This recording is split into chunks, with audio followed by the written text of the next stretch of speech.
TIFU by jumping into a lake in my panties to save a man that turned out to be an elite military scuba diver in training. I'm couch surfing with my sister and her BF. I work for him at the lake sidebar, trying to pay for college. My state is open, and while I'm not thrilled, I need both the job and my scored sofa accommodations to make it work. To give them their space, and myself a break from the doomscrolling, I take a run by the lake in the mornings. This lake is bombass and draws scuba divers to the flooded town at the bottom. Today, I was in my own head running when a dark mass floated to the surface 40 feet away. I was on the craggy side of the lake and this dude looked dead. Dead facing away from me, his head was tipped back, eyes closed, bobbing like a fishing lure. No one else was around, so I thought he was quantum crazy out here scuba diving alone at the crackass of dawn, giving himself the bends or some nonsense. Like a jackass, I didn't yell at him to check in. Instead, I towed off my shoes and stripped to my skivvies to save the imbecile. The movie trailer in my head had me taking 3 glorious steps and launching into the deep blue water, Black Widow style. Instead, my tender feet hit the sharp rocks. And I contorted under the pain like a slinky as I uncoordinated pitched myself into the water, doing a side flop. I was also wearing my contacts, so I swam hard in his direction with my eyes closed. When I opened them, he was dead-ass staring at me like I'd lost my ever-lovin' mind, so I blurted, "Are you okay?" He removed the regulator and incredulously said, "Yes." My brain blue screened while I tread water. The lake felt infinitely deep. Before I could terrify myself by hearing the Jaws theme song, I turned to nope the hell out of there, yelling over my shoulder, "I thought you needed saving," to explain my idiocy. As I pivoted, another dude cleared his throat from 30 feet away on the other side. I never heard a sound from him, so I freaked out, failing and belting an ear-wounding scream at him. Both asshats laughed as a few more heads surfaced around us. I was surrounded by divers, all wildly entertained by my ridiculous high-octane foo.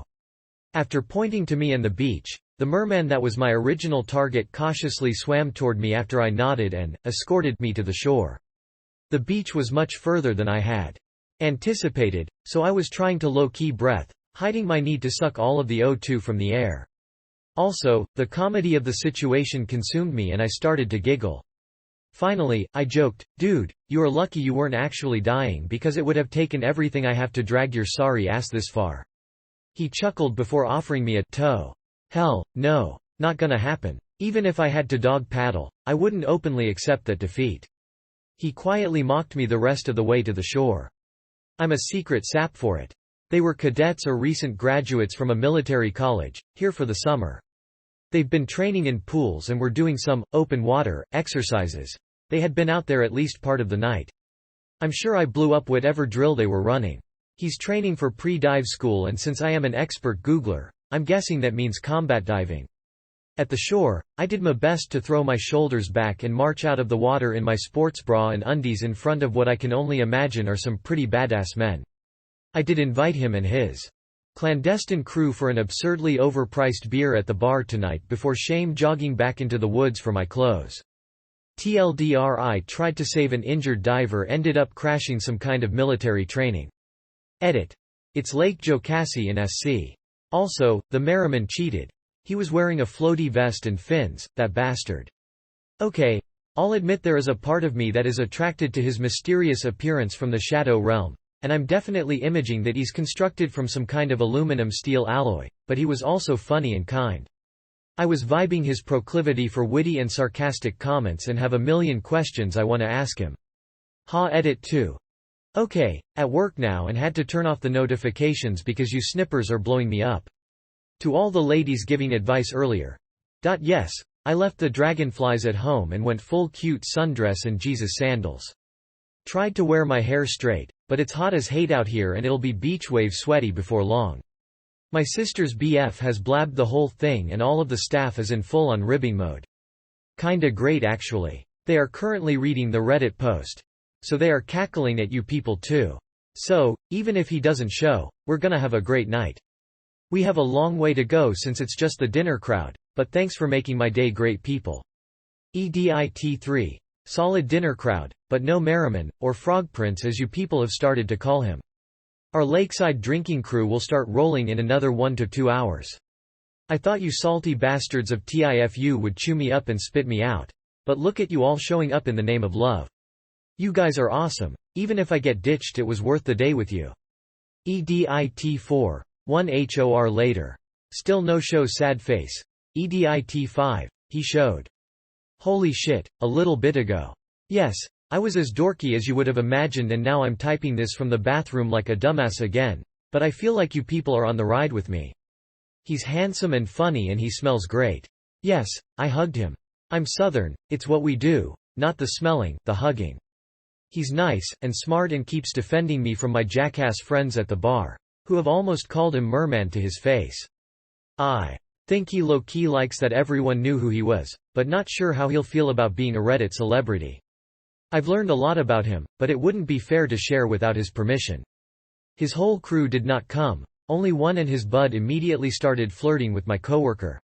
That's a good sign, I think. Holy shit, you'd think I'd never met up with a guy before.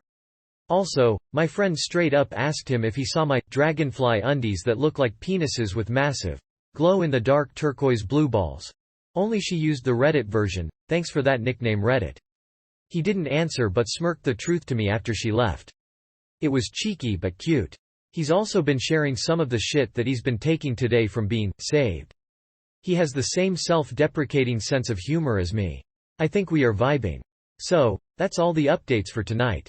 He's getting the rest of my attention. Keep sending me those good vibes and peace, people. EDIT6. Last and final update because you guys are not letting up. I know this may seem weird since I posted this whole situation out into cyberspace for everyone to see, but yesterday it was just a comical story about a guy the first didn't think I would ever see again. Something funny to share when we all need a giggle. Today, well, it feels different to talk about him now that we've spent some time together. I like him. There's chemistry and similar interest, and we have plans to see each other again. I don't need the pressure of Reddit to help me screw things up. You guys know I'm a bit of an expert in that regard. That's all, so go do something you love and find a way to at least balance the doomscrolling with some belly laughs. Sending much love to each of you. EDIT7. Updates. You people keep screaming over 3 weeks later. Don't you have better things to do than pester me about my love life? Ha. The merman, the frog prince, the dashing man from depths, the king of the shadow realm, and the many other nicknames that Reddit has bestowed, is still very much in my life. He's better than I can describe with my mortal words. Fangirl him if you must, because I will understand. Thank you all for the well wishes and positivity that this post has given. I hope something amazing and magical happens to each of you, and if it happens to be shamefully funny, I hope you will share because we all need as many laughs as we can get. Be safe, everyone.